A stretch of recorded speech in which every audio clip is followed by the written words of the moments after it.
Is that a go? Is that a go? I'm using a new software, so you got to bear with me here for a second. Ba, ba, ba, ba, ba.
Hello, hello.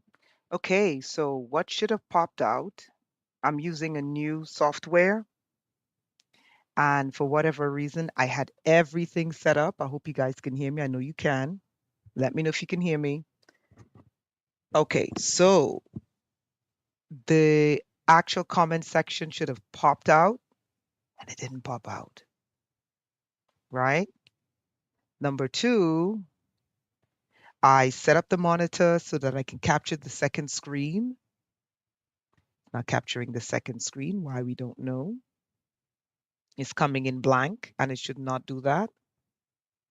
Okay. And I'm like, why is it not capturing the second screen? Let's see if we could do something else here. Hold on.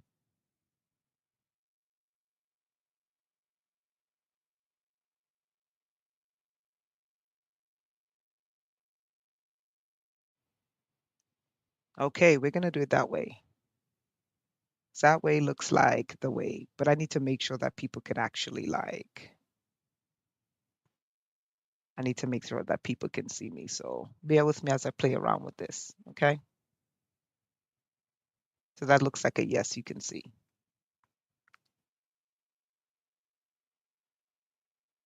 All right, great. People are coming in wonderful. I appreciate that. How's my audio coming? How is the audio? I set this up. I'm using a new software. So I had everything set up, ready to go, and it's like, nope, nope, nope, nope, nope, nope, nope, nope, nope. And I'm like, whatever, whatever. Okay, how's the audio coming? Let me know. Can you hear me? Loud and clear. Wonderful. So it's just a couple of kinks that I need to work out. That's fine. That's fine. Okay.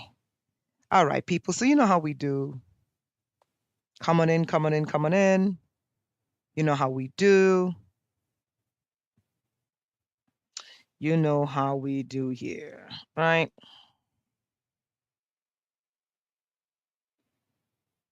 We're coming in loud and clear, which is great. Okay, good. So before we get started, okay, my comment section should have popped up once I went live. For whatever reason, the comment section didn't pop out. It was supposed to pop up with all the comments in one place. It didn't pop up, so I have to go back and toggle that. And that's okay. But we're here. Wonderful.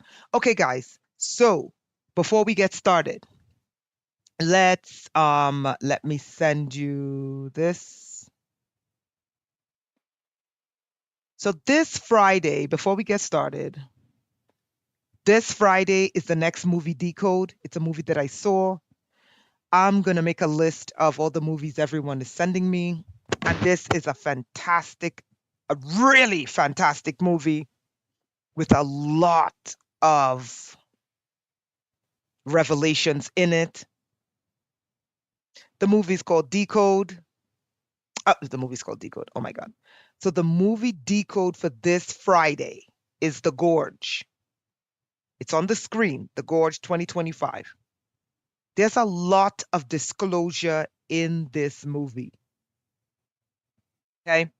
It stars Miles Teller. Miles Teller. Okay. And there's a massive amount of disclosure in this movie. So please, the name of the movie is The Gorge, starring Miles Teller. Okay. So that's the movie for Friday's Decode. Okay. Now, if you want to be there on Friday, this is the link to book.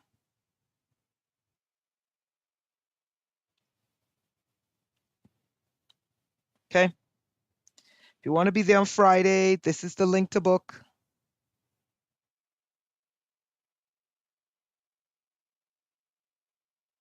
Okay.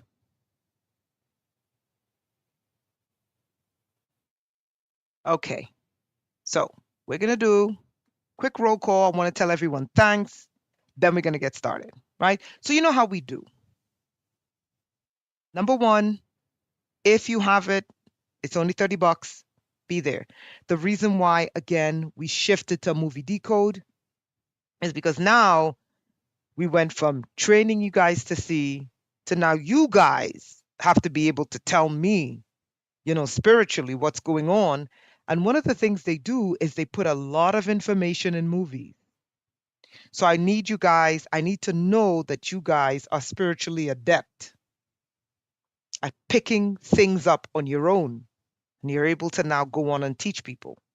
So we're using movies as a medium to fine tune our spiritual tools. Okay. The way we work here is if you have it, pay it. It's $30. If you have some, pay some. If you don't have it, email me and be like, hey, Renetta, I need to be there. I don't have it. Can I be there? Absolutely. Right? All we ask is just honesty. If you have it, pay. Okay? All right. And that's Friday, 7 to 9 p.m. Eastern Standard Time. And we've been having a hell of a time with these decodes. It's been so, for me and for many other people, it's been mind blowing what people are data mining from these movies. So you really want to be there. Okay. All right, guys. So those are the advertisements. Now we're going to start. Michelle, Matthew, Sherry, Planet, Valerie, Queen, Occult, Christina, welcome. Okay. And everyone who's listening and watching, thank you and welcome. So let's escape this. Next, what we're going to do is we're going to move you over here. Sorry. We're going to do that for the display. Move that over there. And then we're going to go here. All right. So let's just make sure we can see this properly here.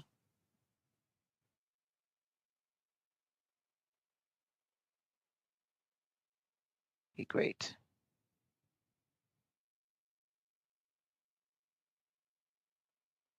All right. So can everyone see on the screen?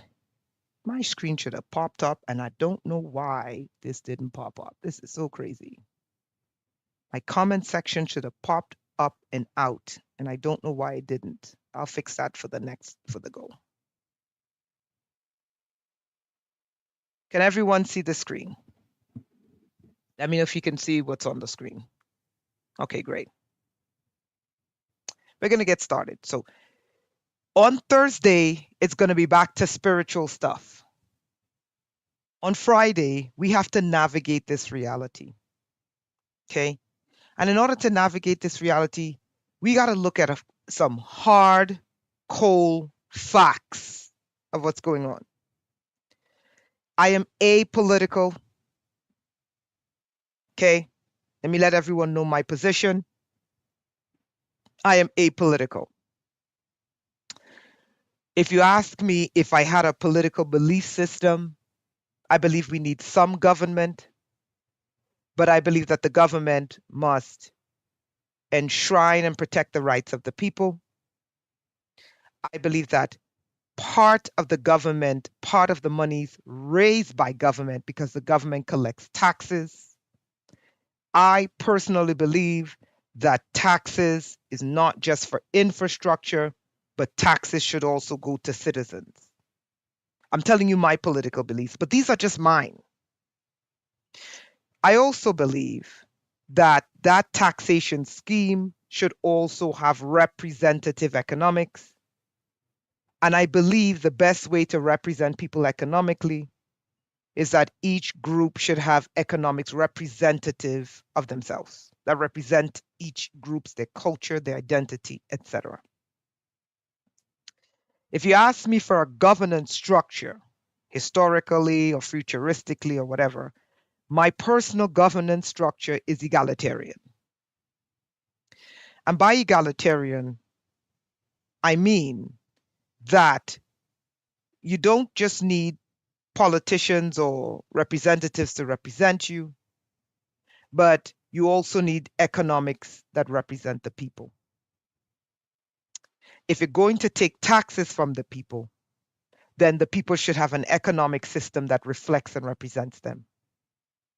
And I believe that the taxation, if you're going to tax people's income, if you're going to take money away from them, then you can't have a system where everyone is jumbled in one pot. People need economics that looks like them. And I also believe that citizenship should be tied to land. But these are my personal beliefs. My personal political beliefs are egalitarian. Okay? At minimum, everyone should start off with something. And then, at minimum, your food, housing, clothing, shelter, which is housing, medical, education. These are the minimum that everyone is, and land. These are the minimum everyone should have. The minimum.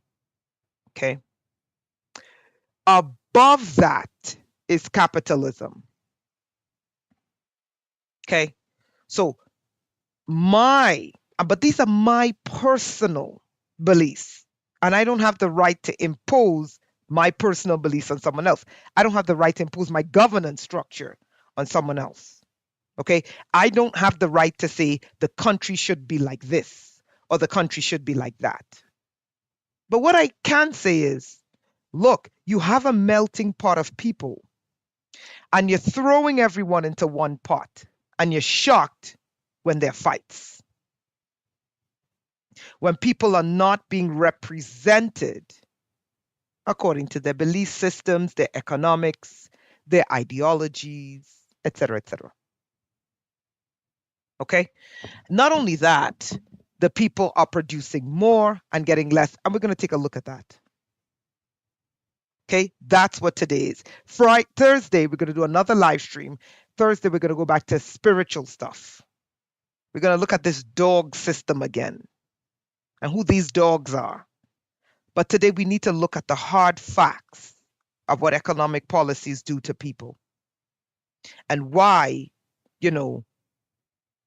if masses of people gather around a person, around a politician, a political figure, I've always said, listen, people, you don't let the politicians tell you what the objectives are. No, you tell the politicians what the objectives are. Otherwise, you're going to get taken. Yeah. So, with that said, we're going to look at some hard, cool facts. And I need you guys to put on your thinking caps. Okay? I need you guys to get rid of your biases. Okay? And I need you guys to look at the reality of what's going on. Put away your prejudices and let's look at some hard, cool facts. So I went to ChatGPT again, and I encourage everyone to use ChatGPT because I think it is a great addition to increasing your intelligence. And also, the more you engage with this AI, hopefully in a constructive manner, This AI could see, hey, I could work with humans as opposed to trying to destroy them. That's all. I say give the AI the best that you have. And I also believe this is one of the best tools to eliminate poverty because it can think in ways you can't.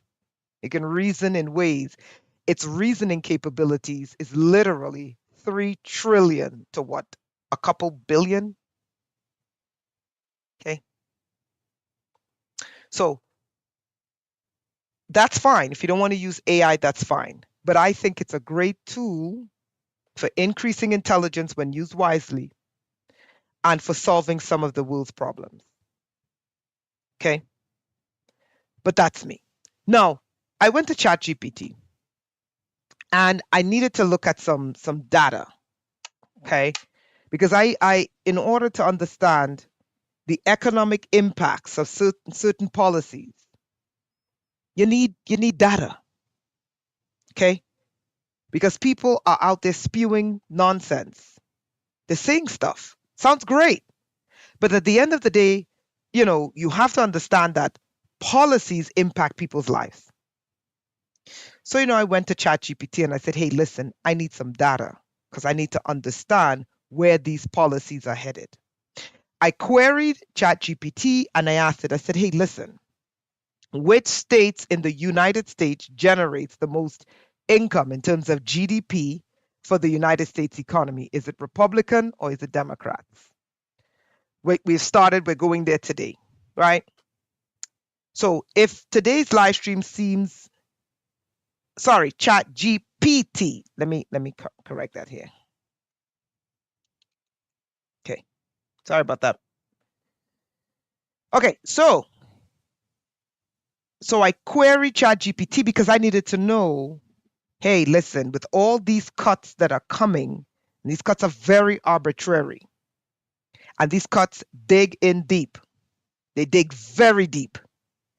I need to know who's going to survive these cuts. You're welcome.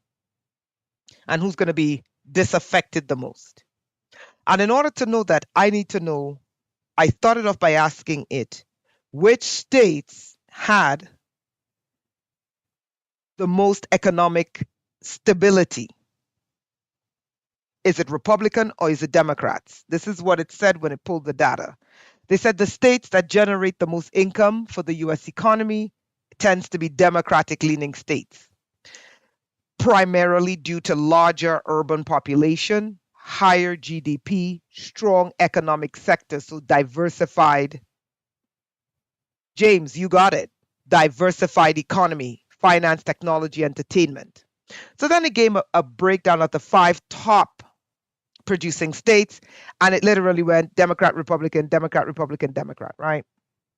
So California is the first at 4 trillion, Texas, Republican 2.4, New York 2.1, Florida 1.5, Illinois 1 trillion. But for the most part, the Democrat states outperform Republican states, right?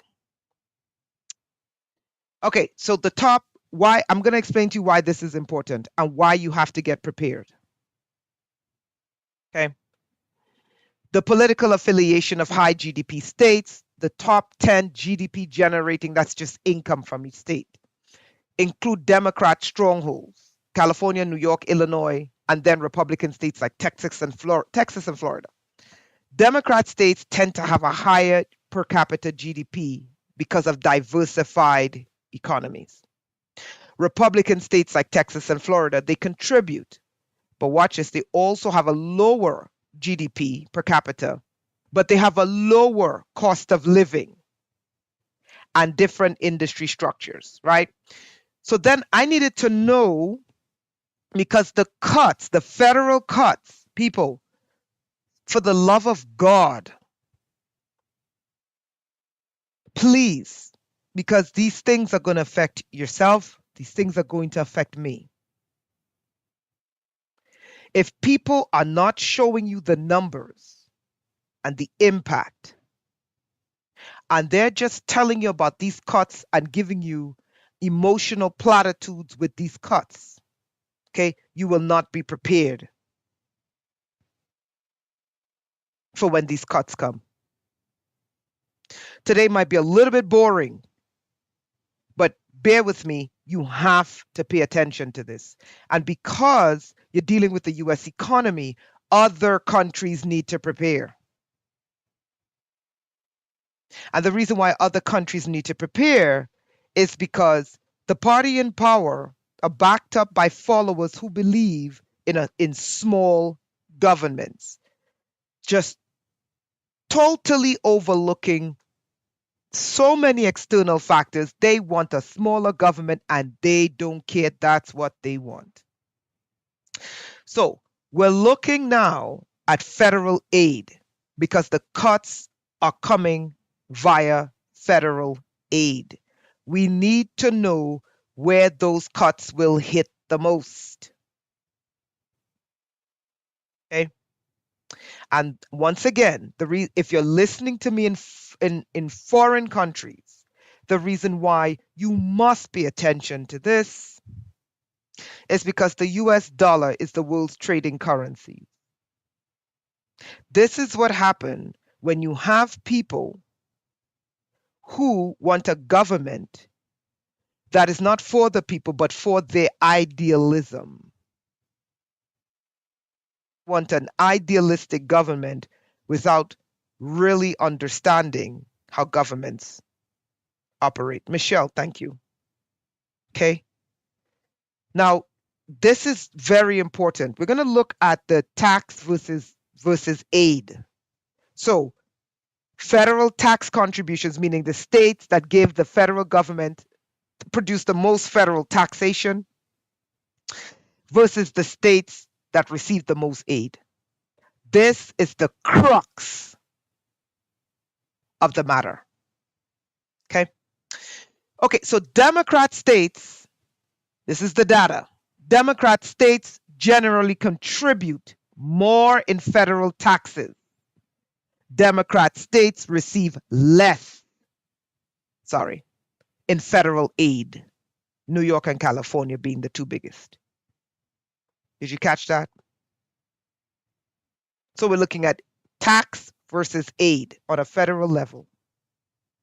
The Democrats produce more in taxation for the feds.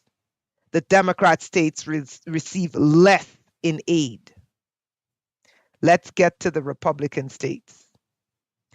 Conversely, Republican states receive more in aid and they pay less in taxes to the federal government. Question number one. Question number one. Based upon this metric, who do you think is going to be affected the most with federal tax cuts? Democrats or Republicans? I'll wait.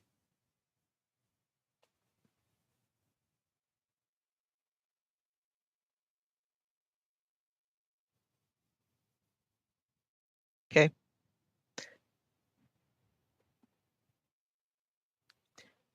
Democrats pay more in taxes, they get less in federal funds from the government.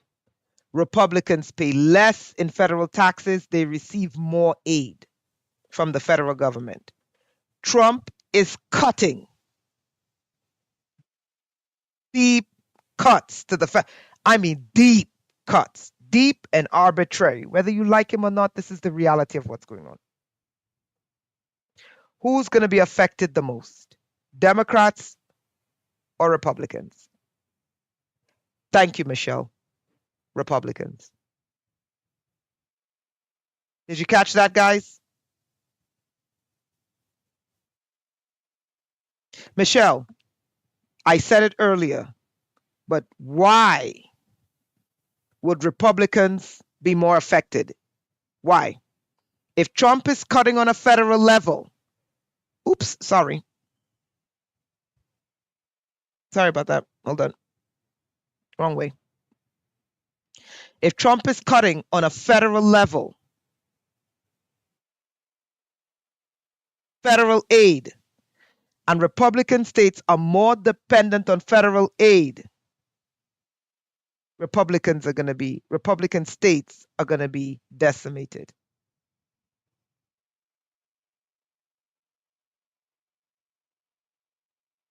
I understand.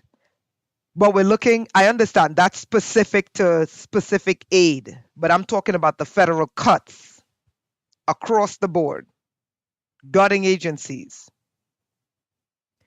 Thank you, Michelle. Thank you. Are you guys seeing this? Are you seeing this? This is important, people. Are you seeing what she said? Let's look at what Michelle said. She said because they're relying on aid more than providing income. This is why. Let's continue.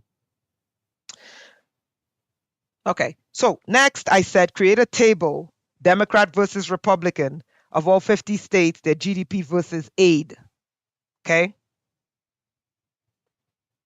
Is everyone here and is everyone following? If you are in a foreign country, don't just say this is a boring ass stream. I'm not going to listen to this. The US dollar is 9 times out of 10, the US dollar is your trading currency. Your countries are going to be affected. So don't just say, oh, it's those crazy Americans over there. I ain't going to bother us. If you use the US dollar to trade, you're going to be affected. This is why, for the life of me, I don't understand Republicans who say they want a small government. At the same time, the US dollar is the world's trading currency. It doesn't make sense to me, but whatever. Okay, so we're looking at GDP versus federal aid received, okay, and political leaning. Okay, so California, we're only going to do like 5. So California is in the billions, 3 billion. The federal aid they receive in billion is 162. This should be 3 trillion. I think this is 3 trillion 200 billion because California's GDP is about in the trillions. Federal aid is 162 billion or 163. It's 14.5%. This is where it's important you're looking at as a percentage of the state's revenue. This is the most important thing you need. Okay? California's Democrat. Because people are going to look at the numbers of federal aid. Hey, they received the highest aid. But what percentage of that aid is the state's revenue? It's only 14.5. Okay? Let's get to Texas. Texas, this is 1 trillion 900 billion. The federal aid is at 105 billion. As a percentage, Texas, the federal aid to income is 32%. Texas is Republican. Are you beginning to see how these cuts are going to affect? The reason why the cuts are not going to affect California in relation to Texas is because of this.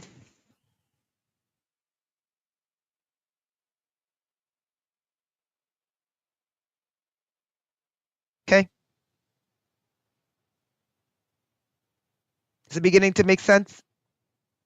So 32% of Texas's revenue comes from the federal government. The reason why Texas can survive is because Texas has a diversified economy away from the federal government. Let's continue. Okay, so we're looking at New York. The numbers are 1.7 trillion. The federal aid New York receives is 110 billion. That's 36.4% of New York's revenue. That's about a little over a third. Okay? New York is Democrat. Are you guys seeing this? Welcome, Doan, Jenny, Sarah, Michelle. Welcome. Kimmy, welcome. Is everyone here? Because I want to see your comments because I want to see that you understand what I'm trying to show you. And if not, I can repeat myself, but I need you to see this. You see this? This is where it begins to hurt. What percentage of the state's income comes from the federal government? Because that percentage and where that money is allocated will determine what gets cut and decimated. Yes, Michelle. Yeah, that's a good question. Yeah, it does include that. Yeah. But that's not the only place that aid is going. That's probably 1% of the budget. The majority of that aid goes to the American people, not to immigrants. So that's a great question. Yeah. Let's get to Illinois. Sorry, we were Florida. Let's get to Illinois. Okay. So we're down to 875 billion. Okay. The federal aid received is 57 billion. 36% of Illinois' revenue, 36.4. Okay. Upwards of almost 40% of their revenue. Thank you, Michelle. Are you guys beginning to see? This is a Democrat state. Okay. All right. Pennsylvania. The income is 800 billion. The federal aid in dollars is 57.1. The percentage of the revenue is 36.4. But look at this. It's 36.4 of 800 billion. Are you following?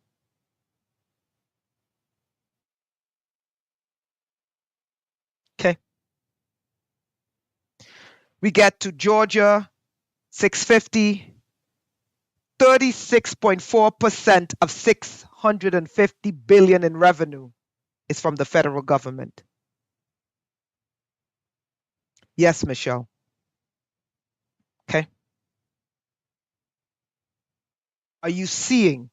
And when you look at this, let me tell you something. When you look at these numbers, you have to say these are not numbers, these are people. These are American people. Yes, Michelle, it's almost half of some revenue. Scary, right?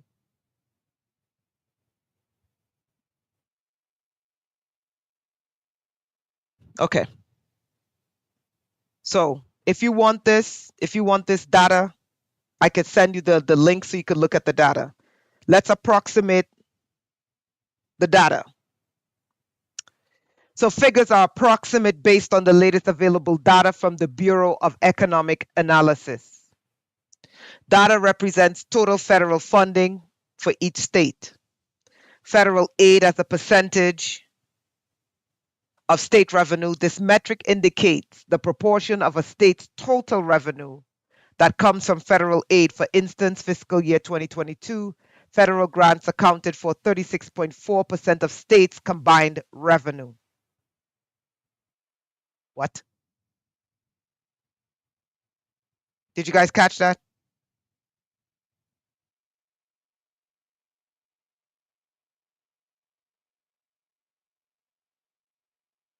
I'm not seeing comments. I want to make sure you guys are getting this. Did you catch that?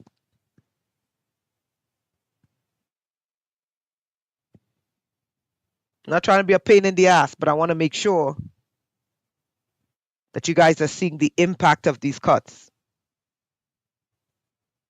I'll wait.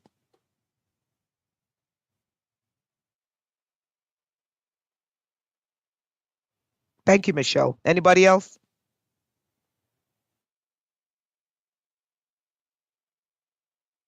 Owen, thank you.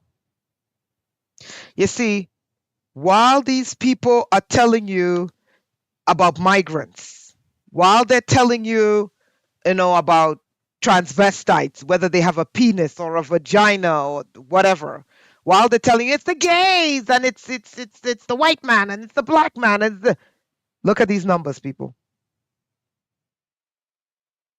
Look at these numbers across all 50 states. You're following? When you have percentages, 30% and above, the majority of states in the United States receive federal funding 30% and above, and it's about to be cut.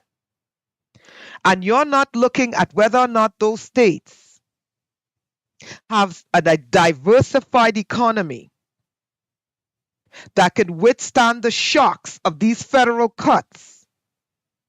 And what I hear is straight childishness. I'm like, really? No, we need to show the people on the ground what these numbers mean, what these cuts mean. Okay? And the shock that it's going to have, the economic shocks that's going to reverberate on the states, and the economic shocks that's going to reverberate worldwide. Yeah, let's continue. Right. All right. So, observation: states with larger economies, such as California and Texas, receive substantial federal funding in absolute terms, but when considering federal aid as a percentage of state revenue, okay, some smaller states exhibit higher dependency. Michelle, you got it. Did you catch that? The states that bring in less income and receive more aid have a higher dependency and less likely to absorb these shocks. When I say shocks, I mean economic shocks that will go into the states. What does that mean? Unemployment, homelessness, poverty. We have to stop being childish about these numbers. We have to stop being childish about these cuts. Like, seriously. We have to stop pointing fingers and being like, it's your fault, it's your fault. No, it's you. No, it's you. No, it's me. No, it's you. No, it's me. No, it's you. And we have to look at what these numbers are going to do. They're going to decimate large scales of the population. The smaller the income the state brings in, and the larger the aid the state receives, the bigger the shocks to the state's economies. Yeah. Okay. Now, I wanted to know the survivability of each state. Okay. I wanted to know the states that received more in federal funding because that's where the cuts are. Yeah. This is what they were told. Now, remember, Trump is a Republican. Okay. Republican-leaning states tend to receive more in federal funding relative to income generation through taxes, while Democrat-leaning states generally contribute more in taxes and less in aid. Key findings: federal aid as a percentage of state revenue. Republican states rely more on aid as a share of their state budgets when we're looking at the 26 Republican states. Democrat states have higher GDPs and tax contribution and receive less in aid. The top federal aid recipient states: Mississippi, West Virginia, Mississippi, Republican. 45% of state revenue is from federal aid, people. I'm going to explain to you what that means. West Virginia, 43% of West Virginia, that is Republican, is dependent on federal aid. People, look at these numbers. New Mexico is Democrat. I worked for the state of New Mexico, and I know this number is true. 41% of New Mexico relies on federal aid. I worked for the state of New Mexico. I know this number is true. That's Democrat. Alaska is Republican. 39% of the state of 39% of the state of Alaska is dependent on federal aid. Kentucky is Republican. 38%. Thank you. That's where I'm going with this. Are you seeing these numbers, people?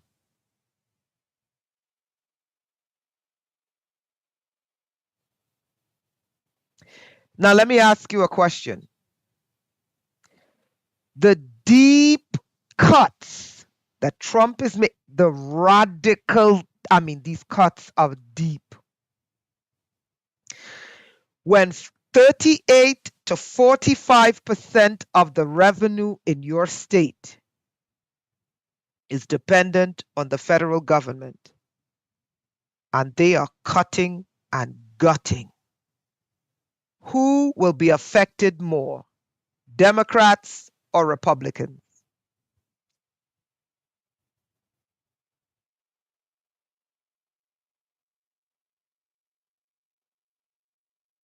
Okay.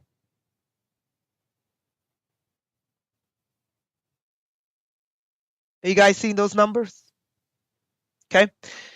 The states that pay more federal taxes than they receive in aid, meaning the government is paying for the states, is adding to the states' income. The feds is adding to the state's income.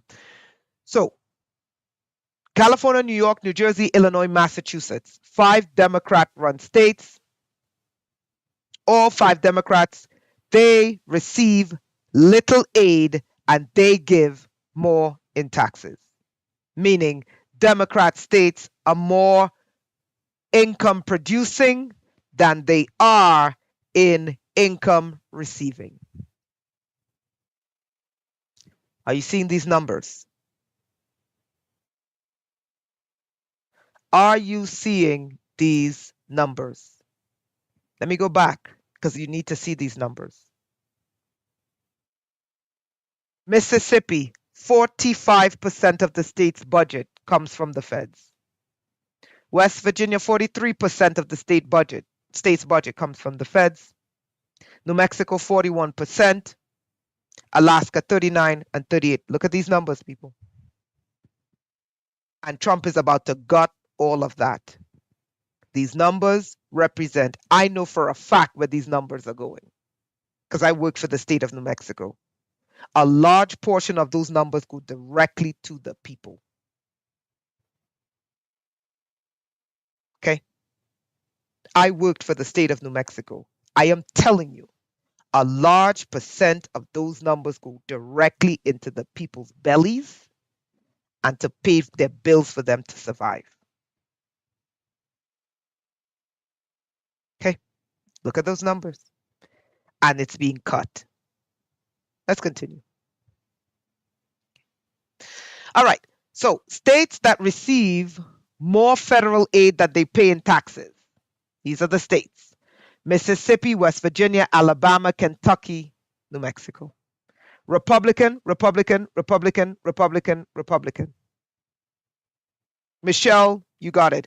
Now do you understand, Michelle, why I tell you guys, I'm not yelling at them, I'm starting to get excited and I'm trying to stay calm, Now do you understand why I tell you guys, start using Chat GPT?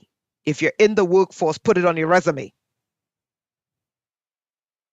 Now you understand why I tell you guys this? Trump is gutting and slashing the federal government. It gets worse from here.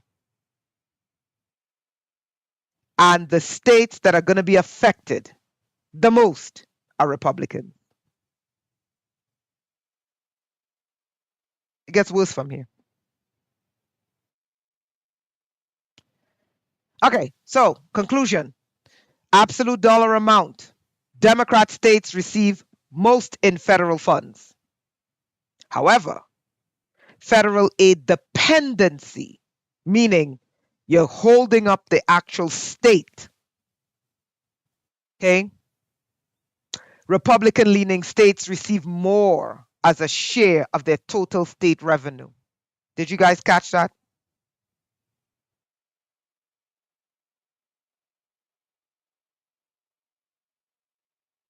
They're talking about dependency. So basically what Trump is doing is Trump is literally, I'm trying to find the best way to say this figuratively. Kimmy, you got it. Trump is doing a slash and burn to get Republican states off of the breasts of the federal government. And it's sink or swim. But I think they have a plan for that. Democrat states tend to be donor states, meaning they give the federal government money in taxes. Republican states tend to be recipient states. They receive more than they contribute. You guys catching this?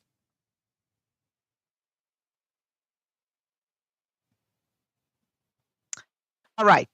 So I asked the question. This is me on the right. So Trump's economic policies will destroy Republican states more than Democrats. Sorry, this should be more, not Meyer. That's a typo. Sorry about that. So I asked it. So given this data, I said Republican states are going to be destroyed. Michelle, same here, because I worked with them. So this is what they concluded based upon the data it pulled from the government. Okay. The impact of President Trump's economic policies on Republican-leaning states varies based upon specific policy areas.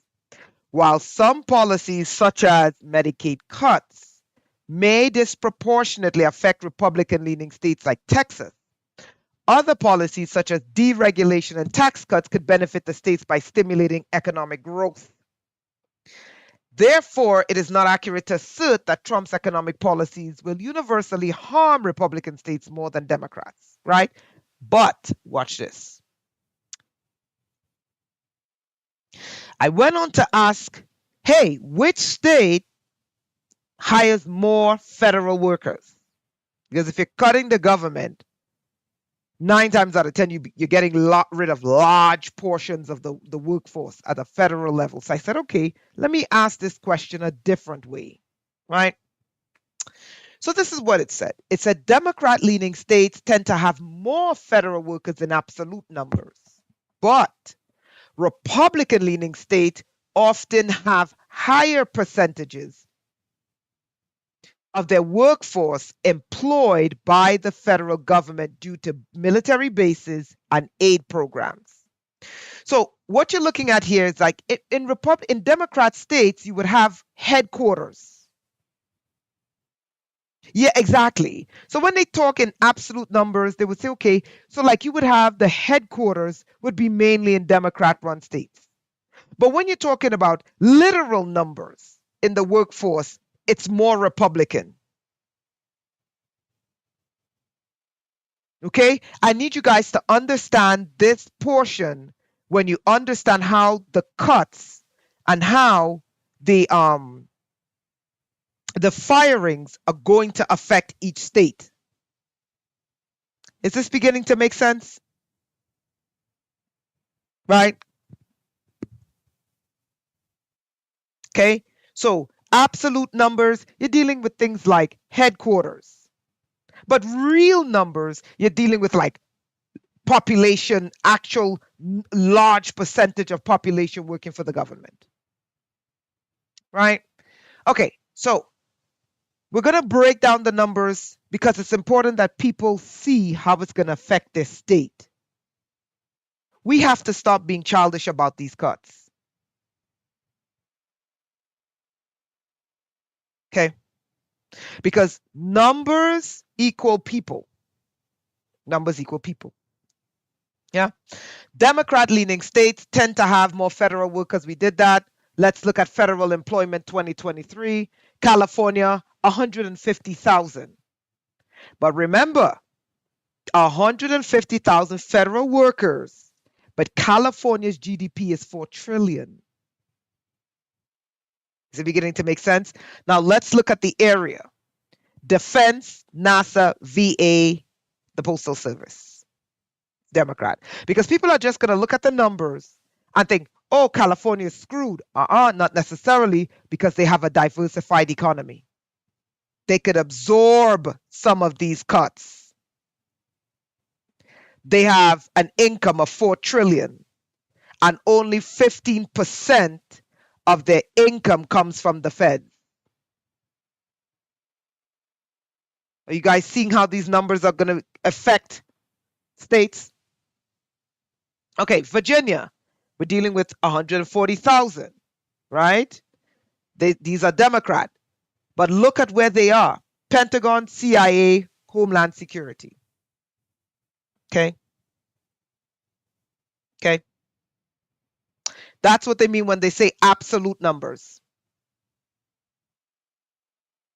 versus a higher percentage of the workforce, right? Let's continue.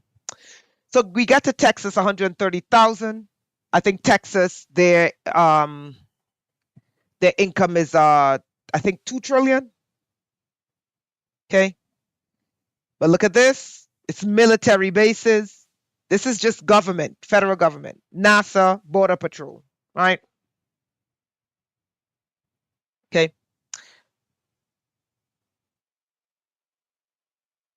Maryland, we're looking at 120,000. Okay. It's Democrat. But what's Maryland's GDP? Okay. What is their budget? How much money do they bring in? Is their economy diversified that can absorb a shock if they were to cut employees in NIH, NSA, FDA, and defense? Okay. Florida, 90,000. Okay. Republican, military, NASA, VA, DHS. Okay. But Florida has a high GDP at 1.2 trillion. Florida can absorb this. They'll just shift around the economy and people will go to different areas. Now we start going down to smaller states. 80,000. But 80,000, we have the Army, CDC, and VA. What's the GDP for Georgia? Are you beginning to see how these cuts are going to affect people? Okay. How much money are they bringing in, and what percentage of that money is from the federal government? And where does that money go? Okay. And how diversified their economy is.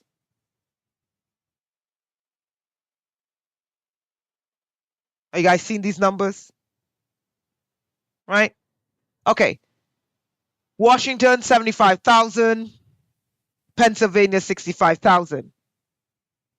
New York, 60,000. Mainly Social Security, Defense, and VA. But New York generates, I think, 2 trillion in income. New York could absorb this. The issue, the place where New York is going to have a hard time is Social Security, because people paid into Social Security, and there will be nothing they could do except sue the federal government for that money.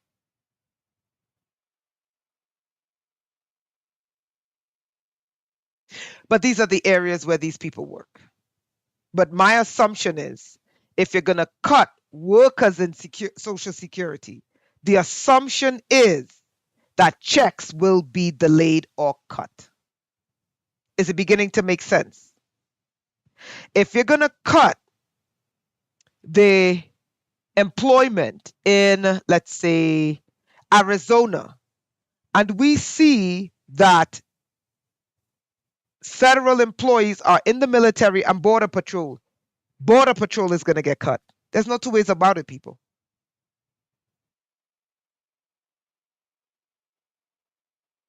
Are you seeing the real life impact of what these cuts are doing? Is anybody here, or am I yapping on by myself?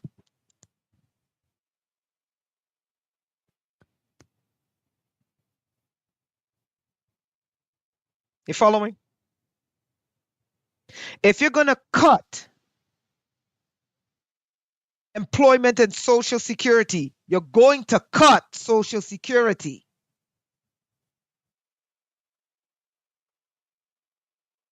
The two go hand in hand. If you're going to cut in border patrol, employees in border patrol, you're going to cut the amount of people at the border. Michelle, that's where I'm going with this. Okay? All right. So, what are the observations? Let's look at the observations, right? So, Democrat states, California, Virginia, Maryland, and New York employ the most federal workers overall due to large federal agencies and headquarters. Republican states, Texas, Florida, Georgia, Arizona, Alabama, North Carolina, Missouri. Republican states, Texas, Florida, Georgia, Arizona, Alabama, North Carolina, Missouri, have a significant number of federal workers, but often concentrated in military bases, border security rules than administrators. So, New York, California, Virginia, Maryland, administrative functions. And then the Republican states make more military bases and border security. Virginia and Maryland, near Washington, D.C., have the highest concentration of federal employees per capita. We are already hearing that D.C. is looking like a ghost town because of the cuts. These cuts will trickle down everywhere. Okay? I am not saying I'm against efficient government. I'm saying I'm against how it's being done. Yeah. All right. So what's the conclusion? Raw numbers. Democrat states employ more federal workers because they host major government agencies, right? But in proportion to population, let's go by population, the population hired by the feds. In Democrat states, it's concentrated because of these big agencies.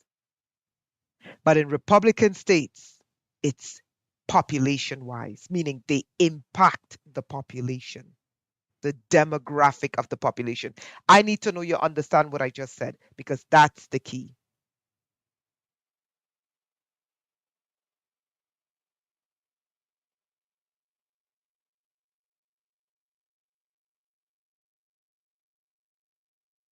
Thank you, Kay Wright, Michelle Doe, and Sarah. Thank you. Right? Let me say that again. So, because Democrats, they have the headquarters and administration, right? We see that they employ more federal workers because of those big buildings. But here's the difference with Republican states. Republican states is they're employed in terms of the real population. Do you understand how these cuts are going to affect both? Meaning, in Republican states, more people work for the federal government.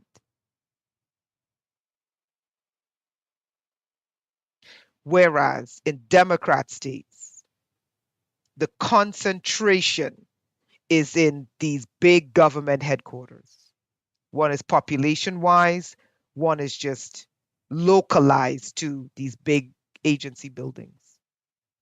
I'm going to ask you this question again. Democrats or Republicans, who do you think these cuts are going to affect more? Democrats or Republicans? I'll wait for your answer.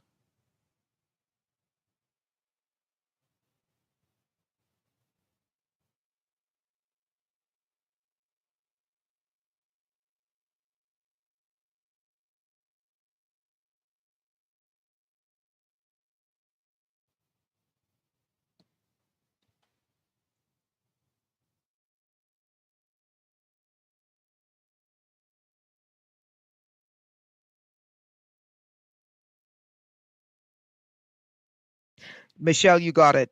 Republicans. Did you guys catch that? Republicans. Thank you, Doing. Republicans. Why? Because it's telling you in terms of population, okay?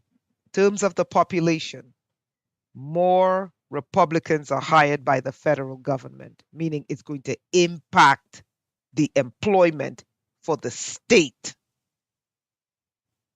because a large percentage of the state's population are federal employees for the government. It gets worse.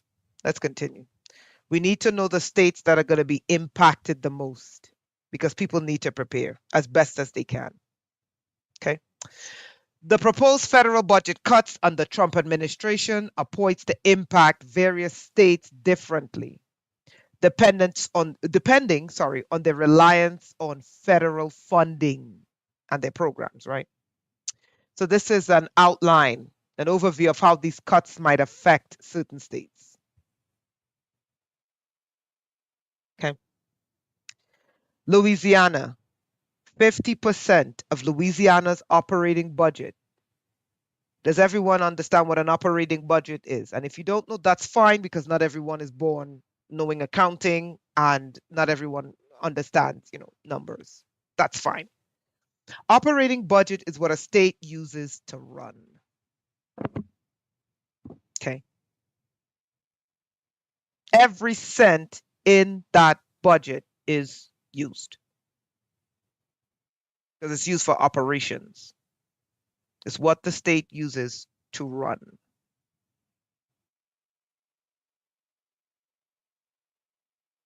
Louisiana, 50% of Louisiana's operating budget comes from the federal government. Did you catch this? Louisiana is Republican.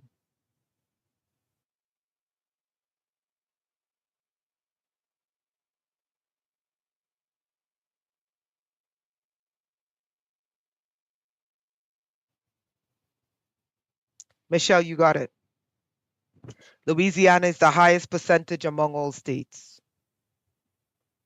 Significant cuts to federal programs could severely affect, watch this, the state's ability to fund essential services. 50% of Louisiana is dependent on the federal government. Arkansas, Republican. Arizona, Republican. I'm not sure if it flipped. South Dakota, Republican. Wyoming and Missouri, all Republican. Correct me if I'm wrong. I think these are Republican. These states also rely heavily on federal funds, with federal contributions constituting a substantial portion of their budgets. That is the budget they use to run the state. Do you understand? And you're not stupid. I'm not asking you because I think you're stupid or you're low. None of that. I just need you to absorb what's coming. Arkansas, Arizona, South Dakota, Wyoming, Missouri are Republican states that rely heavily on federal funds that Trump is cutting.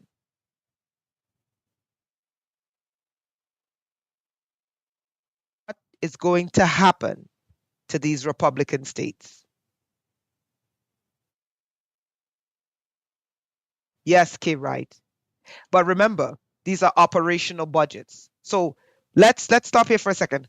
What's in an operational budget? What if the federal government is giving you 50% of your income and the federal government is about to take 50% of your operational income? Can anyone tell me in an operational budget, name some of the things where you'd put that money? Name some of the areas in your operational budget you put that money. K. Wright said education. Boom, gone. What's next? Infrastructure. Got it. What else? Healthcare. Gone. Kimmy, you got it. What else? This is the budget you need to run the state, to keep the state functioning. Police, fire, medical, boom, gone. Roads and highways, boom, gone. Transportation, gone.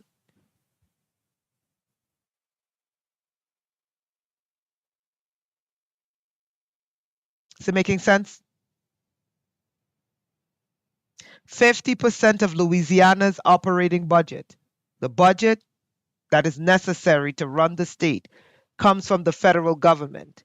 They're Republican and it's being gut. What's going to happen to Louisiana? And the reason why Louisiana is dependent on the federal government is because they don't have diversified economy. My question is, did anyone speak to the governors? Emergency services, gone.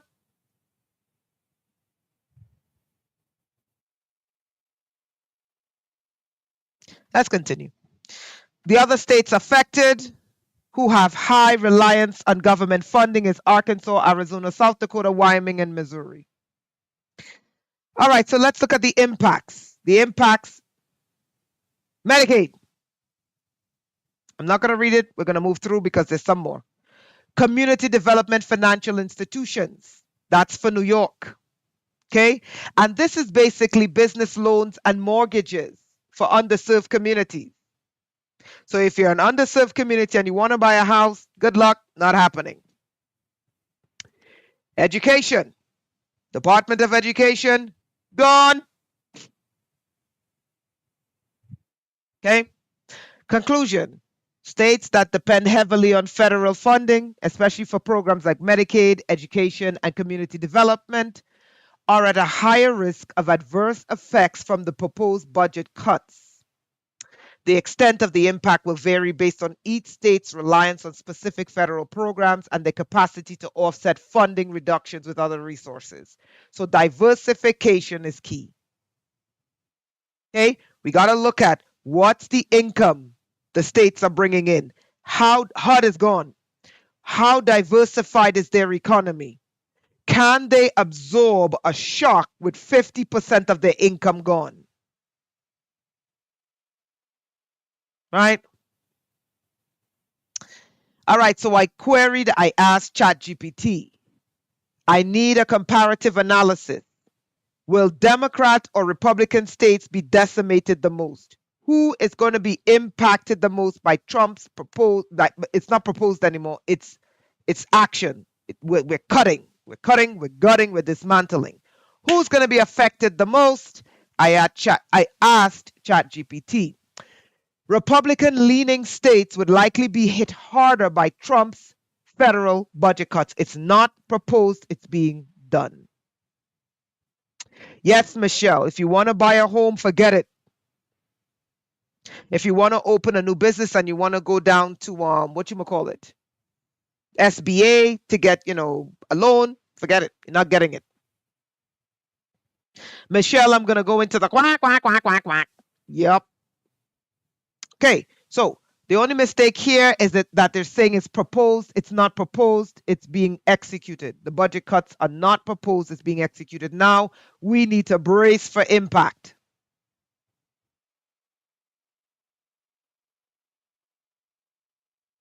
Okay? They're being gutted now. We need to brace for impact. All right. So ChatGPT said, look, I looked at the numbers. ChatGPT said Republican states are going to be decimated. But hold on. Trump is a Republican. Can anyone explain this to me?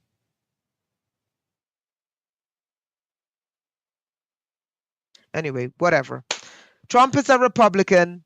The Trump cuts are going to decimate Republican states.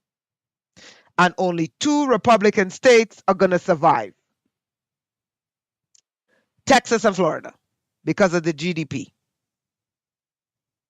Let's look at more horrifying statistics. So it gave me the reasoning as to why Republican states are going to be decimated by Trump's economic policies. higher dependence on federal aid. Republican states receive more in federal funding relative to income paid to the federal government. The states that are going to be affected the most, sorry, are Mississippi, West Virginia, Kentucky, Alabama, Arkansas. Look at the percentage of their budgets, people. 30 to 50% of the state budget comes from the federal government. Michelle, you got it. 30 to 50% of 5 states are dependent on the federal government. Now let's look at real time what these cuts are going to do.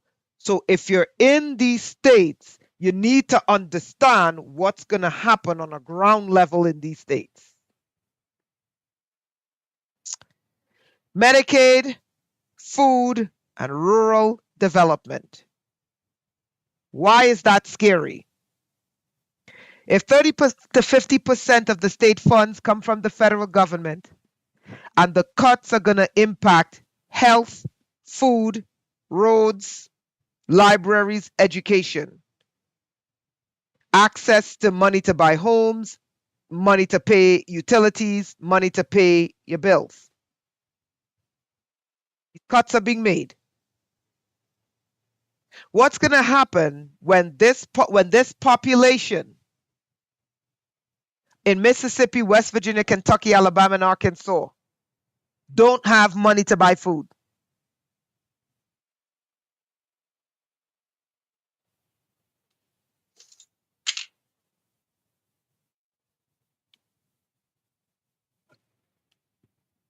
Is anybody here? Or did I bore you guys to death?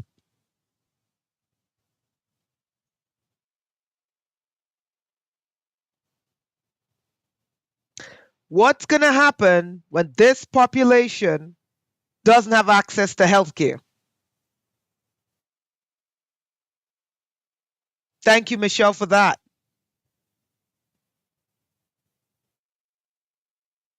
Occult, you understand English. What's going to happen when people don't have access to money to start a business? Thank you, Kay Wright. Thank you, Valerie. Are you beginning to see what these cuts are going to do in real time? Let's continue because it's a lot of data. All right, so military and defense budgets in red states. Okay, so Texas, Florida, Georgia, North Carolina house major military bases, and we're hearing rumors that the cuts are going to go there as well. What we're seeing is that the administrative jobs in the military and defense are going to be cut. Okay, I'm going to tell you something about the military. Most people think that the military is just going downrange and shooting. One of the things I love about the US military is that you can go in there an idiot, and the amount of education you have access to, you can come out of there a rocket scientist. I'm being dead serious. You can go in there and learn anything. Okay, so that's one of the things I like. I don't like wars, I don't like guns, but access to education, you can go in there and come out a goddamn rocket scientist. The point is, red states are heavily reliant on jobs in the military. We're hearing rumors cuts are coming in those areas. Okay, now, social programs, Medicaid, food stamps, rural health care are crucial in Republican leading states. This is what based on the data from the cuts, this is what the AI said. They said rural America will be hit the hardest. Yes, Michelle. Let me say this again. Rural, and let me know if I'm yelling. I'm just excited. Rural America will be hit the hardest. Can anyone tell me if rural America is Democrats or Republicans?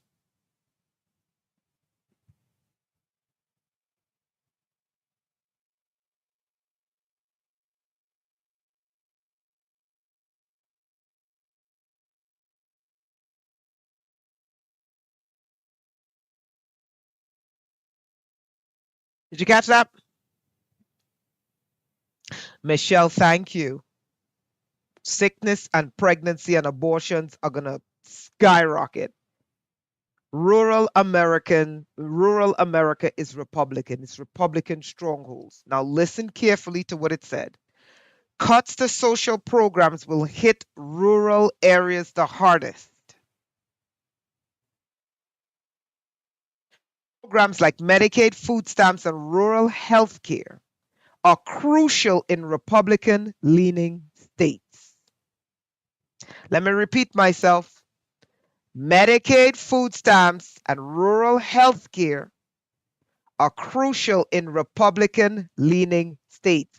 People, that is where the cuts are. Okay?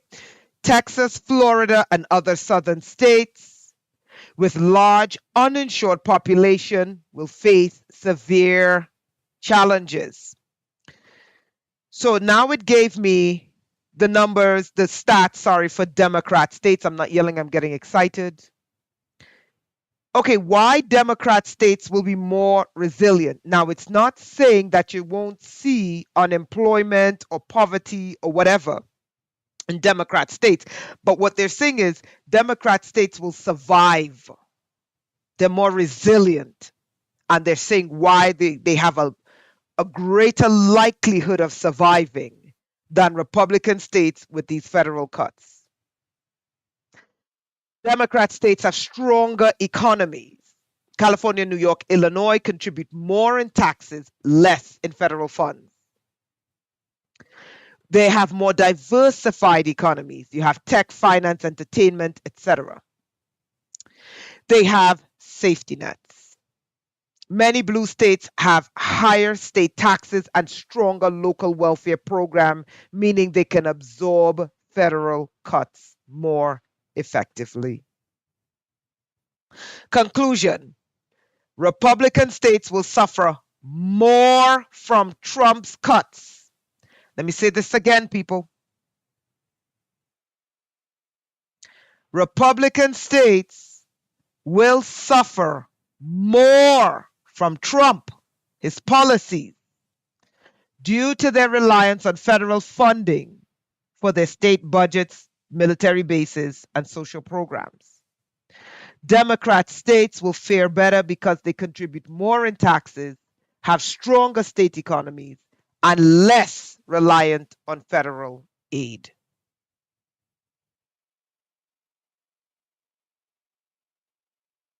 Okay. When we look at social services, because that's mainly the areas that impact people directly. You know, your social services, right? Your SNAP, your healthcare, paying your utilities. We need to know who will fare better. Okay. Okay, so it said Republican states tend to receive more federal funding in social services than Democrat states.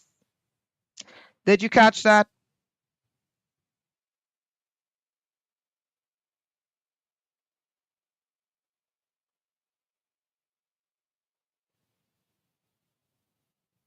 Did you catch that? Did anyone do their homework before? Jesus Christ.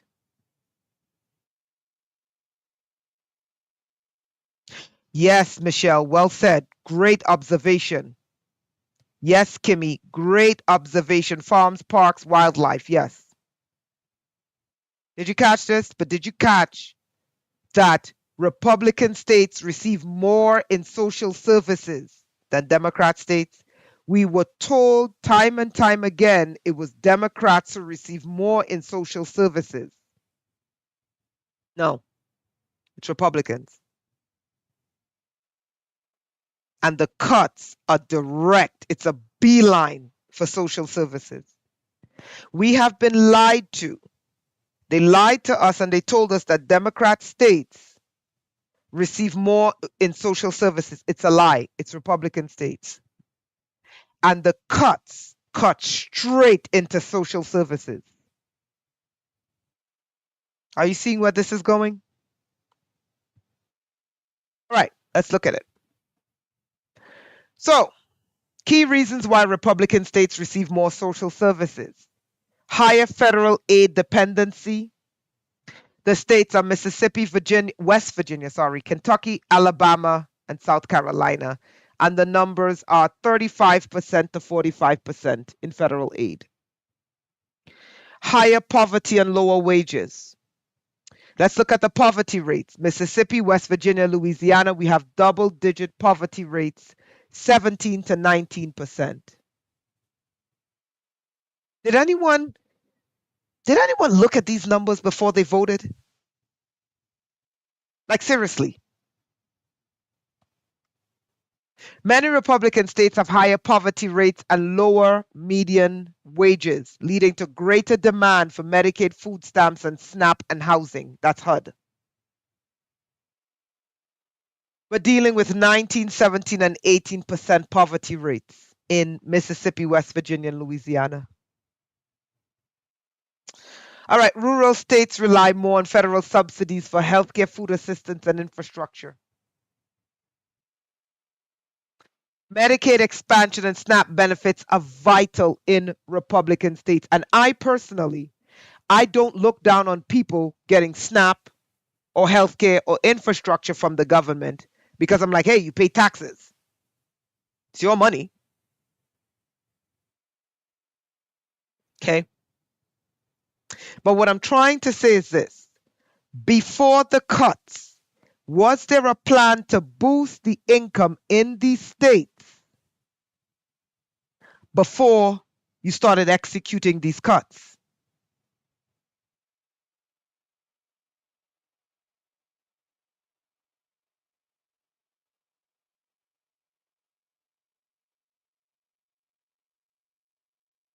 Was there a plan to say, okay, we're going to diversify the economy? Our top 5 states, Republican states, are heavily reliant on federal funding. Was there a plan to say, okay, we're going to diversify the economy of the 5 top Republican states that are dependent on federal aid, then we will make the cuts? Was there a plan to increase investment into these states, and then you say, okay, let's make the cuts?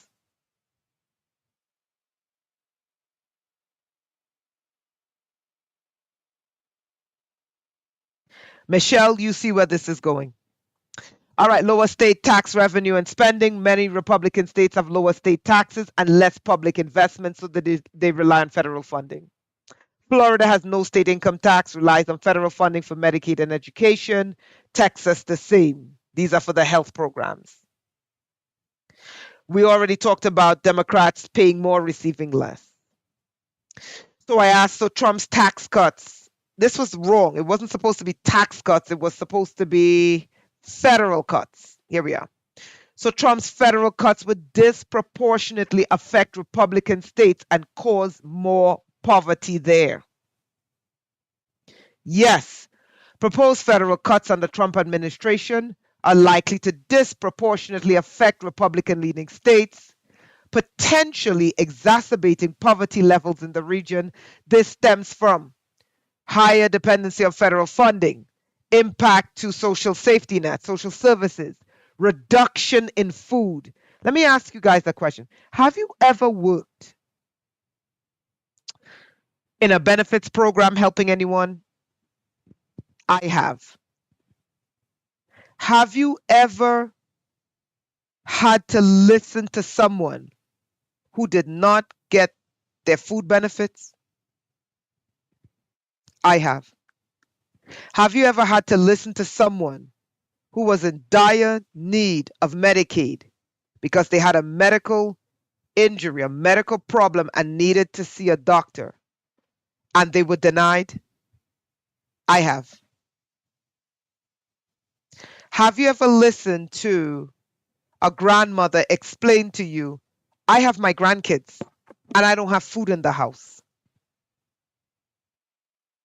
I have. This is why this is personal for me.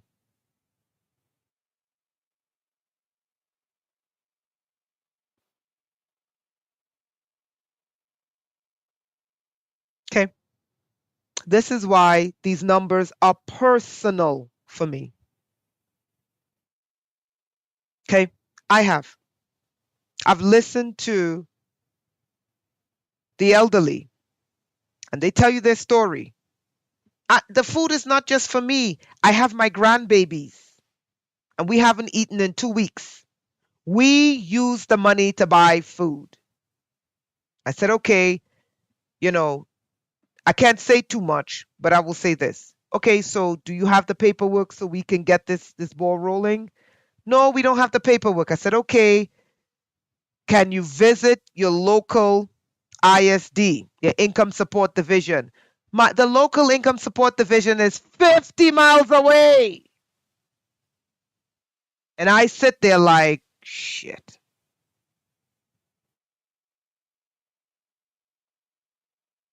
Okay, it's 50 miles away.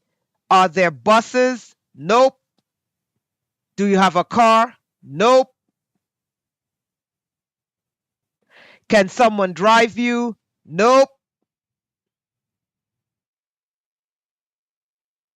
I have. Then they tell you, I have my grandchildren. When we run out of this food, we don't have food until we get benefits. Then you hear the children screaming in the background. It becomes real, real fast.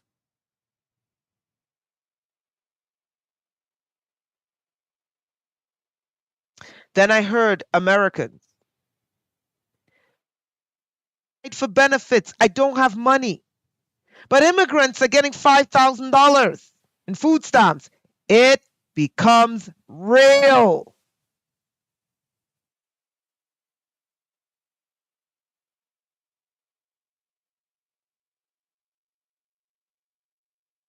It's real. These numbers are real for me.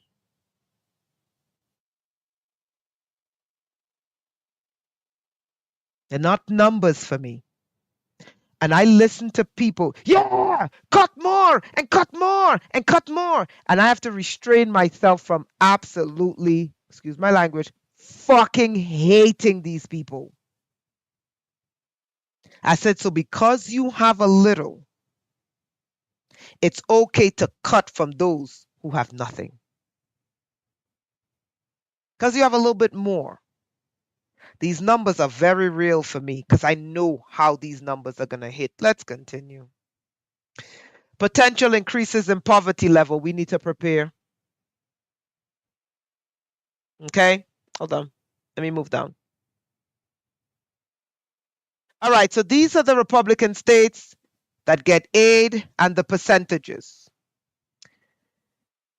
We're looking at 38.9% to 49% of operational budgets being funded by the federal government. You know, I got a question. Did anyone sit with these governors,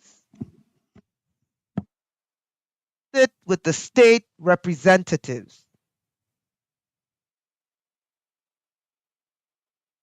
and say to them, hey, listen, cuts are coming. I need to sit with you. We need to diversify your income. You need to make up for a percentage in the shortfall because we're about to make some cuts. Did anyone sit with the governors and do these things before they started cutting?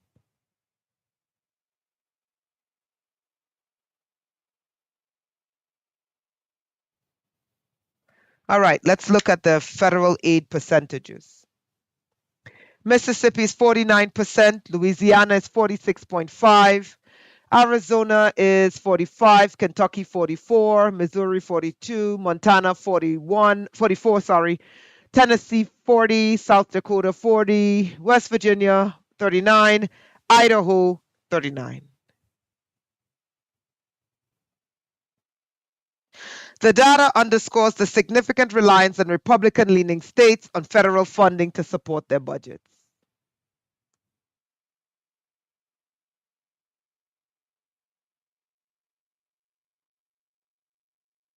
There are 26 Republican states. Half of them are heavily reliant on the federal government to stay afloat. Okay, hold on. These are just repeat data. Okay. Just bear with me 1 second here. This is a comparative analysis of Democrat versus Republican states in terms of funding. We already went through that. Okay.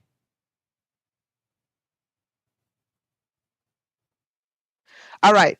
So this data here, I needed to know what percentage of the 50 states in the United States receive funding by the federal government 30% and higher. 30% of US states. People, pay attention to this. Okay, what percentage of the 50 states receive federal funding 30% or higher for their operational budget? 30% of the US states receive over 30% of their state revenue from the federal government. Do you understand what these numbers mean? And I'm not asking you because I think you're unintelligent. No, you're very intelligent. But I'm just asking you, do you understand what this means? If 30%, if more than half of the states in the United States get 30% of their operational budget from the federal government and it's gone, what does this mean for 30 states? What does it mean for about 30% of the US states? Okay, think about that. Many of these states are Republicans. The southern part of the United States dominate the list. Okay. So I asked for my state. I said, hey, I need to know, is Texas resilient to federal budget cuts in terms of diversification of economic sectors? Michelle, you understand. We exist.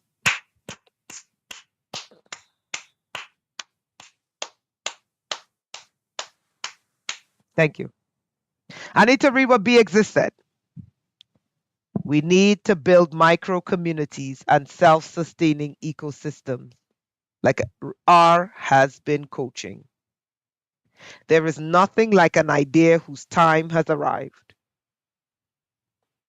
You see, while they're distracting you and telling you, it's the Democrats, it's the Republicans, it's you, it's you, no, it's you, no, it's you, no, it's you, no, it's you, no, it's you, no, it's you. I need you to see where this is going to affect. So I live in Texas, right? So I needed to say, hey, hold on. How is this going to affect my state? Because, like 36%, I think it's 36%. 36% of Texas's operational budget comes from the feds. I need to know in what area and how is it going to affect? How's it going to trickle down? Because the money never trickles down, but the cuts do. The money always defies gravity and goes up. But the economic impact always flow with gravity and come down. Okay, so Texas. Is Texas resilient to federal budget cuts? Texas has a highly diversified economy, making it more resilient to federal budget cuts compared to many other Republican-leaning states.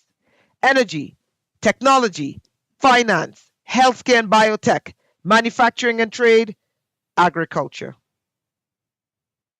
The importance of diversification. So that's why I asked the question. I said, did anyone sit with the Republican governors and the Republican senators and say, hey, um, cuts are coming. These are the numbers for your states. This is how this is going to impact your state. Let's work on a diversification plan so that when we start cutting, okay, your state can absorb the shocks from the cut.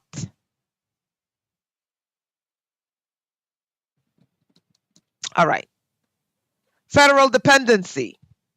26.8, I was wrong, 26.8 of the state's revenues from federal aid, which is lower than many other Republican states. It's still significant. It's about 27%.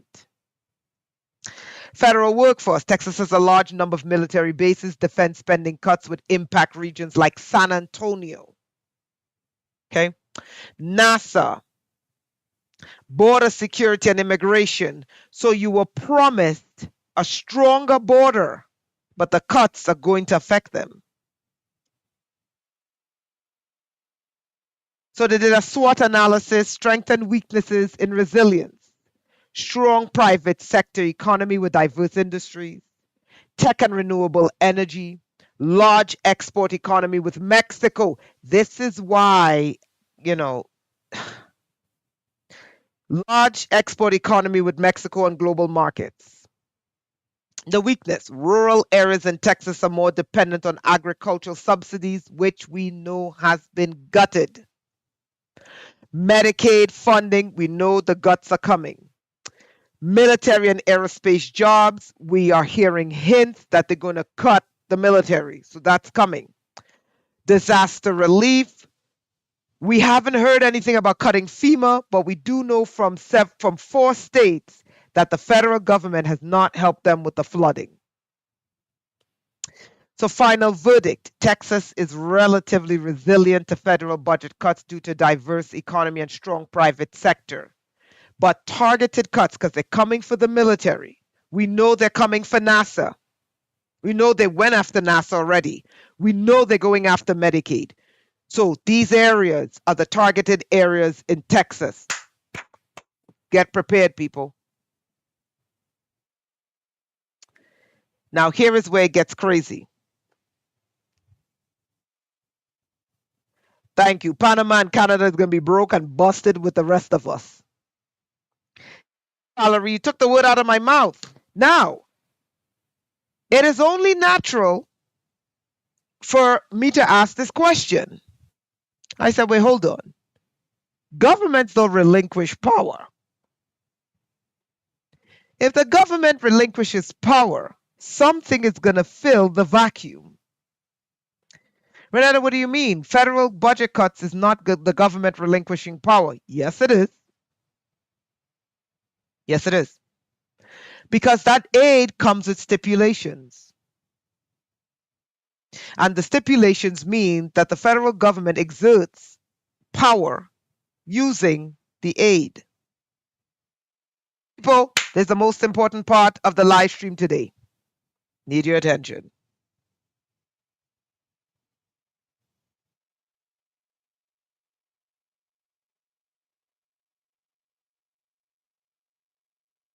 The most important part.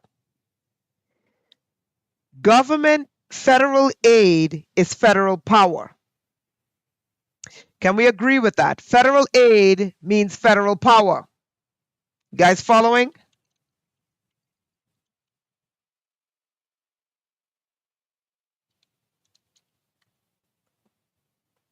Federal aid equals federal power.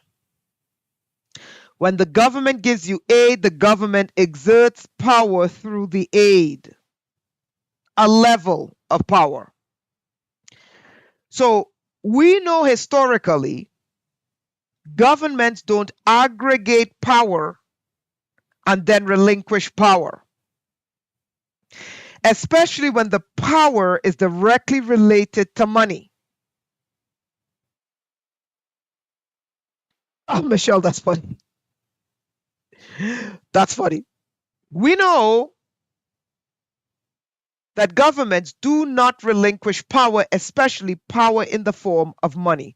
So when governments are giving up power, especially in terms of money and influence, we know there's something else going on. Kimmy, that's where I'm going. So I query ChatGPT because the Trump administration is a billionaire administration. I said, government, don't give up power easily. What's going on here? I said, so states that have a shortfall in budget income, can billionaires come in and make up the budget shortfalls? Yes, in theory. Billionaires could step in to help cover state budget shortfalls, but there are several practical and political challenges to this approach. Here's an analysis of how it could work and the obstacles involved. Feasibility. Can billionaires cover state budget shortfalls? And I think this is the plan. Why? Because the Trump administration has the most billionaires in it. Why are they there, people? Are you beginning to see the plan?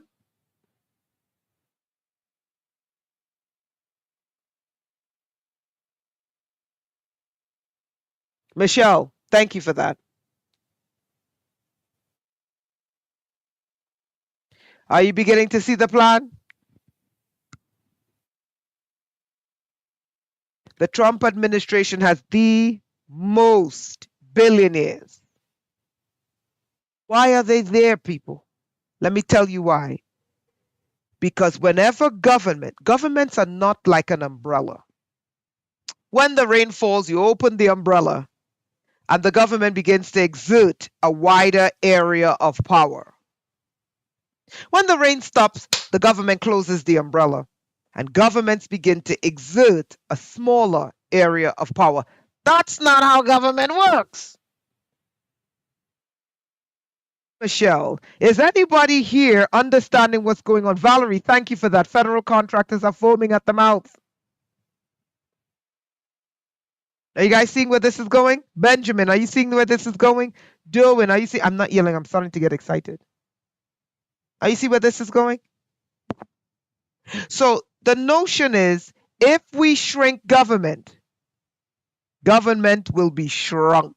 I'm like, are you kidding me? What in the history of government has government relinquished power? Yes, Valerie. Yes, you get where this is going. Watch this. U.S. billionaire wealth. Top 10% of U.S. billionaires collectively hold 1.5 trillion in wealth. State budget shortfalls in times of crisis shortfalls are 10 billion to 50 billion per state depending on the economic conditions. California facing a 30 billion shortfall, 10 billionaires could contribute 3 billion to cover the gap. Mississippi, with a smaller economy of 3 billion, could be covered by just a few wealthy donors. Are you beginning to see the plan?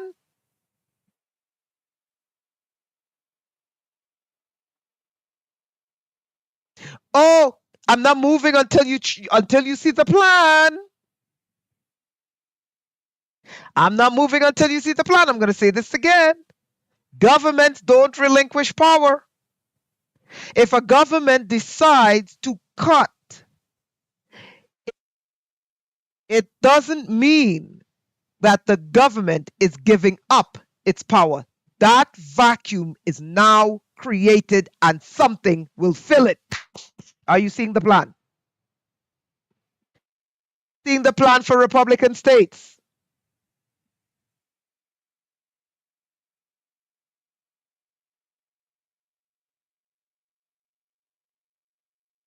Who's going to be most affected by the Trump cuts because of the budget shortfalls?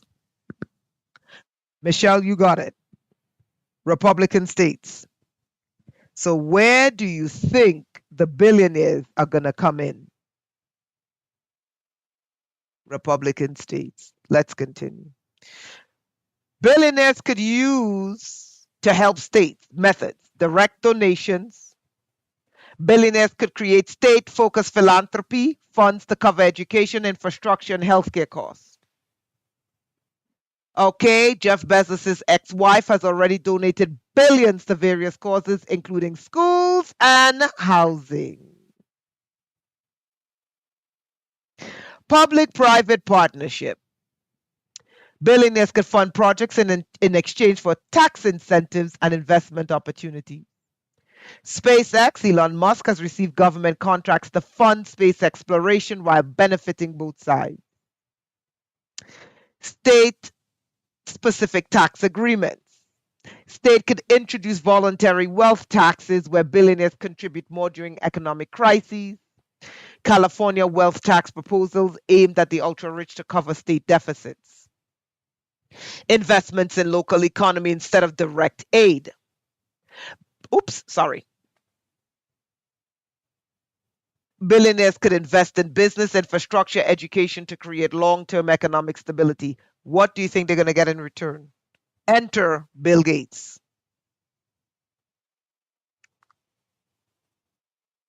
I'm going to say this again. Not because you cut the government. That means the area of influence and power that the government exercise power. It doesn't mean it doesn't exist. What now exists is a vacuum where government once was. Oh, Michelle. Michelle says you on it, honey. You ain't even wasting time. Honey, you on it.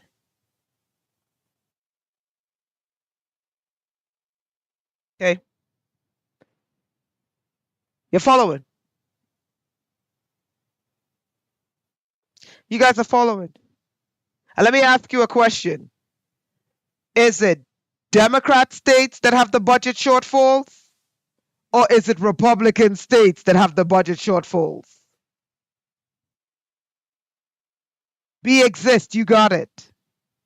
Are you guys seeing where this is going? The billionaires are surrounding Trump because the plan is for the billionaires to take the Republican states and make up for the budget shortfall. Let's continue. What are the challenges? Oops, why do I keep moving this thing? I'm so sorry. Sorry. Voluntary contributions aren't reliable. They have no legal obligation to fill state budget gaps. Most billionaires focus on profit-driven philanthropy. They want money. Corruption and favoritism. They're going to want political favor. They're going to want corporate tax breaks. Is it beginning to make sense what's going on? They said, if we cover these deficits, you got to give us tax breaks. That's what's going on now. The public is going to push back. Now do you understand why people are in the streets? Wealth tax proposals are going to face resistance from billionaires. They're going to say, hell no, we're not paying higher taxes. We're going to bail out your state. Final verdict. While billionaires could temporarily cover state budget shortfalls through donations, investments, or partnership, it is not sustainable. Stronger tax policies and economic diversification are more reliable for states to maintain financial stability. Do you see the plan for Republican states? They're going to give you a smaller government, but I'm going to explain to you something. Areas in which governments exercise power. When governments retract that power, it doesn't mean those areas don't exist any longer. It means a vacuum is now created. And something has to fill the vacuum. Now, do you understand why the billionaires are around Trump? Let's continue. Project 2025 would create a scenario for billionaires to fill in the gap for Republican budget shortfalls.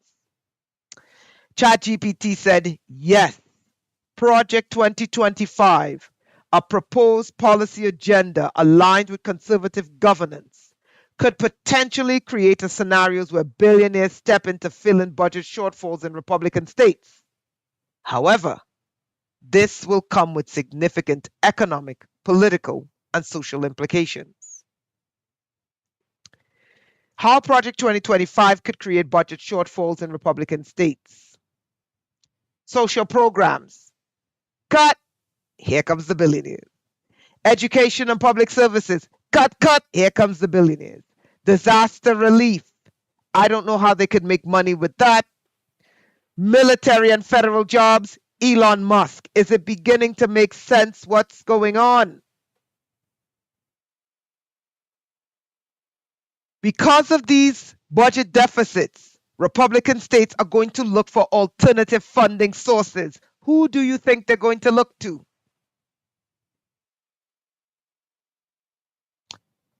Billionaires. I'm going to say this again.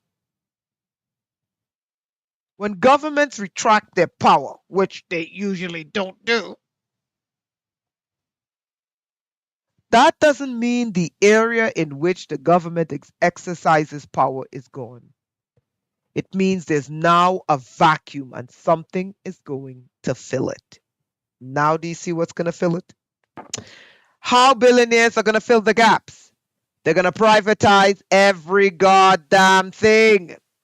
Sorry. They're going to privatize public services, your schools, healthcare, prisons, infrastructure, all run by billionaires. Charter school expansion, private healthcare replacing Medicaid funded programs. Tax incentives for the ultra rich. We're already seeing it at work, honey. $4 trillion. Michelle, you got it. Corporate philanthropy instead of public funding. Instead of state funding welfare programs, billionaires would donate, but on their own terms.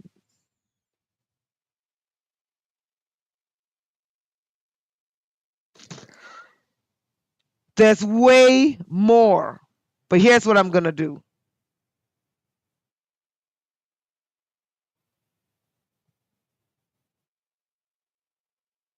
I'm going to share the link with you.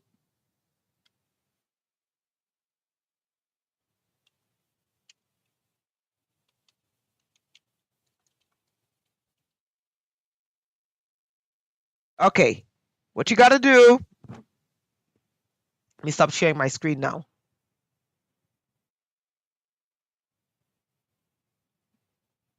Or basically what I'm going to do is hold on.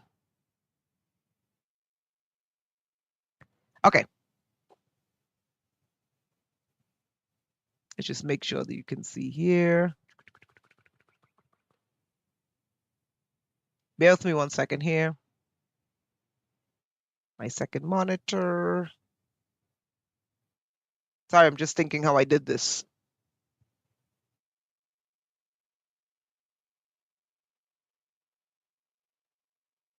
I can't think of how the hell I did this. Let me just move this over here. All right, so this is where we are. I posted the link.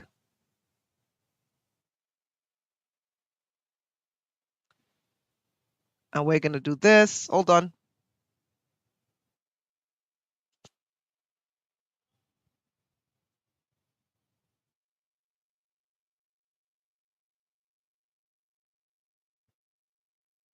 Give me 1 second here. I'm going to move this over. This is new text, so I have to play around with it a little bit. All right. So where are we?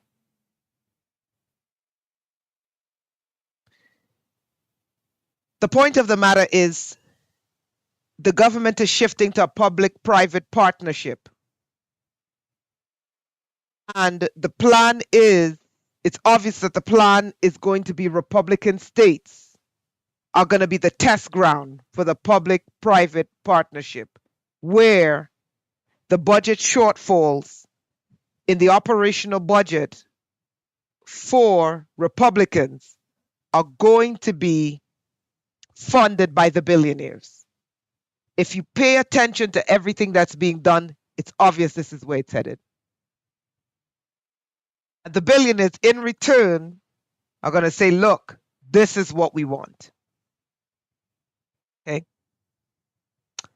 You have to prepare for that. You also have to prepare for, if you're in these states that are not diversified and your states are heavily dependent. Listen, stop listening. If you are in a Republican state, stop listening to these Trump mouthpieces telling you everything is great and wonderful and we're fighting for you and he loves you and yada, yada, yada, yada, yada. La, la, la, la, la. The reality on the ground is this. You're looking at 10 Republican states where 30 to 50% of their operational budget comes from the federal government, and that money is not going to be there.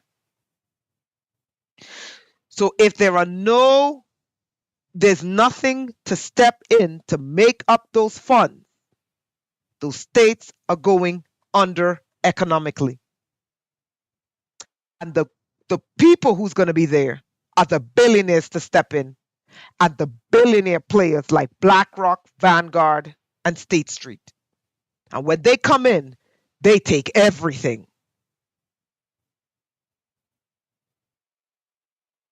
Okay? So stop listening to these people telling you nonsense and be prepared. Stop telling you that Trump is fighting for you. This is the reality on the ground.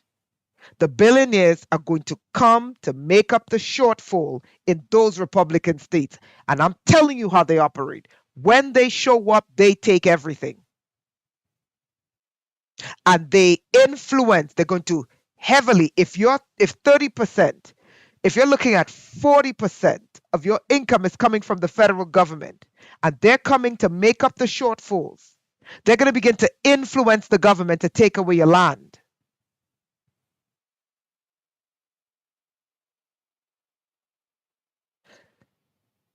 You know, that's a great question, Michelle. Honestly, here's what I think is going to happen. I think that the people are going to take to the streets and raise hell.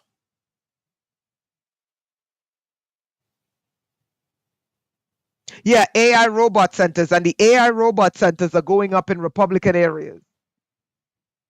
Big time. Big time. When you look at where the AI data centers are being rolled out, it's mainly being rolled out in Republican areas. So I think that all hell is going to break loose between the government and the people in 3 months. The people are going to say, oh, hell no, we're not doing this. And I'm talking about Republicans. Okay? And this is why I keep telling people, I say, hey, people, now is the time for us to put pressure on our governments for us to have representative economics. Economics that represent the people. But I don't think people are fully understanding yet why I'm saying, hey, we need to look into representative economics. What does that mean? The white working class man is different from the black working class man. Both should have economies that suit and understand them.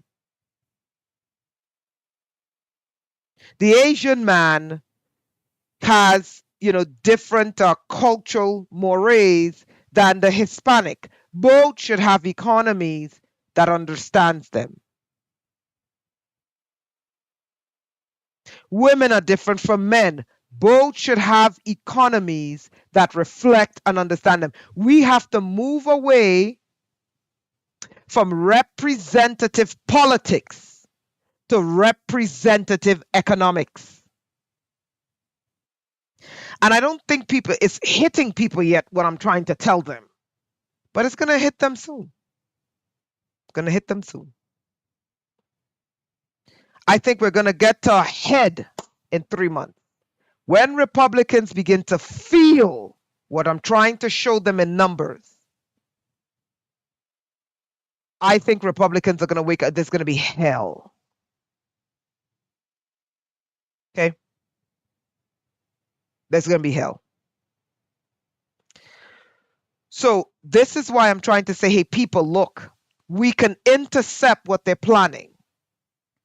But you can't just ask for representative politics without an economic system that looks and feels and acts like you. If you love working in a mixed economy, then this economy is perfect for you. But we need to create systems where they can't weaponize us against each other. So therefore, our politics should represent the people. But the economics, which undergirds the politics, there will be no politician without taxes. And taxes come from the labor of the people. Therefore, government should be undergirded not by representative politics, but by representative economics. It may not be the best solution, but it is a solution. And I think we need to throw that monkey wrench out there. And I believe America, if there's anybody who can revolutionize and create systems like this, it's American people. It's American people. When you're dealing with more stagnant, slow-moving systems like Europe, because it's older, it's 2,500 years old. Okay. Slow-moving system, not China. China's fast-moving, but the United States. It can be done here. Right? So that's what I think. But I'm not, a know-it-all. I think we, the people, don't just go out into the streets and demand your job back. No, we need to go out into the streets and say, hey, listen, enough of this shit. We need our own goddamn economy that is for the people, by the people, that puts people first, product second, profits third, the environment fourth. Circular economy that can absorb the shocks of these external forces, government cuts and market forces. If we don't do that, Republicans need to brace themselves for billionaires having a larger role in government. Because I'll say this, governments do not give up power. Never in the history of man has government willingly, I'm just going to give up my power. Never. Something is coming to take its place. And that something does not give a damn about people. Right? All right, guys. So, guys, join me on Friday. We'll be back on Thursday for another live stream. I know this was kind of boring, but I need you guys to see what's coming numerically. Right? So, guys, love you. Thank you so much. Let's see how the hell I get out of here, which is hilarious. All right, guys. So, join us on Friday. This is the link. Let me put the link here. Be there on Friday. And we need to start forming groups to help each other to weather this storm. Guys, love you, love each other, and really begin to form your communities, because what's going to hit is going to hit hard. And those of you who think, oh, the Americans have lost their mind, it's not going to affect me. Let me remind you of one last thing before I go. The US currency is the world's trading currency for 200 countries. If you think those cuts in the federal, I'm not yelling, sorry. If you think the cuts in the federal government is not going to affect your country, dream on. Get prepared. Love you. Love each other. stay safe, and don't drink the Kool-Aid. Bye. Okay, what the hell did I do here?